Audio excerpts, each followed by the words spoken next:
Here's an example of a quadratic expression. A quadratic expression is an algebraic expression where the highest power of x is 2.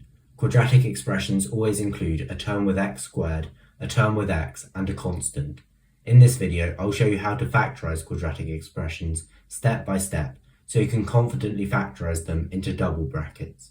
The method used to factorize quadratic expressions into double brackets is known as the AC method. To use this method, start by multiplying the first term's coefficient a by the last term c to get the product AC.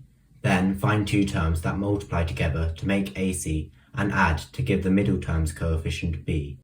For this example, a is 1 because x squared is the same as 1x squared, b is 7 and c is 12. To make AC, multiply 1 by 12 to get 12. The next step is to find two numbers that add to make 7 and multiply to make 12. In this case, the numbers are 3 and 4. The final step is to put these numbers into double brackets, where each bracket includes the first term from the original expression without the power and one of the two numbers. So for this example, the fully factorized expression would be bracket x plus 3 bracket x plus 4. Here's another expression. This time the coefficient of x squared is greater than 1. Often with these types of expressions, one of the double brackets might need to be simplified at the end to get the correct answer. In this expression, a is 2, b is 5, and c is minus 3. To find AC, multiply 2 by minus 3 to get minus 6. Now find two numbers that add to make 5 and multiply to make minus 6. In this case, the numbers will be 6 and minus 1. Finally, put this into double brackets by writing the first term from the original expression without the power and one of the two numbers in each bracket. For this example, the double brackets would be 2x plus 6 and 2x minus 1. However, if you try expanding this, you don't get the original expression. This is because you need to simplify the first bracket, 2x plus 6, by dividing it by 2 to get x plus 3. This means that the final answer is bracket x plus 3 bracket 2x minus 1. Here's the final expression we'll look at. Because the entire expression is divisible by 5, we need to factorize out 5 to get 5 bracket 3x squared minus 8x plus 5.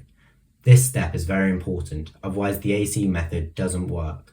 Now you can factorize the expression inside the brackets like you normally would.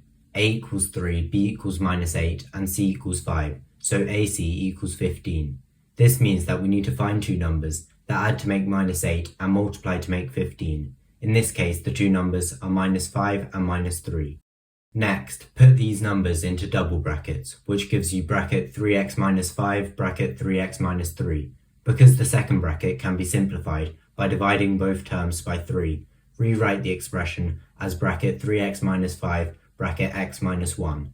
However, because the entire expression is multiplied by 5, add the 5 back onto the front of the double brackets to get a final answer of 5 bracket 3x minus 5 bracket x minus 1. Here are 5 practice questions for you to try. Press pause and have a go. Once you've finished answering these questions, press play. The last thing we'll look at is how to recognize a difference of two squares and how to factorize them into double brackets. You can tell an expression is a difference of two squares because there are only two terms in the expression, both of which can be square rooted. For it to be a difference of two squares, the terms must be separated with a subtraction sign. For example, x squared minus 9 and 4x squared minus 25 are both expressions with a difference of two squares. To factorize these expressions, square root both terms and write them in both the double brackets. However, in one bracket there needs to be an addition symbol between the terms, and in the other bracket there needs to be a subtraction symbol. For example, to factorize the expression x squared minus 9, square root x squared to get x, and square root 9 to get 3. This means that the double brackets are bracket x plus 3 bracket x minus 3. To factorize 4x squared minus 25, once again square root both terms to get 2x and 5. Now put these terms into double brackets to get bracket 2x plus 5 bracket 2x minus 5. To summarize, a quadratic expression is an expression where the highest power of x is 2. These expressions always include a term with x squared, a term with x, and a constant. To factorize quadratic expressions, you can use the AC method, which involves finding two numbers that multiply to make AC and add to make B. Remember that there are some special cases that could involve a difference of two squares or require you to have to factorize out a common factor from the expression at the start or simplify one of the brackets at the end. I hope you found this video helpful. Thanks for watching, and I'll see you next time.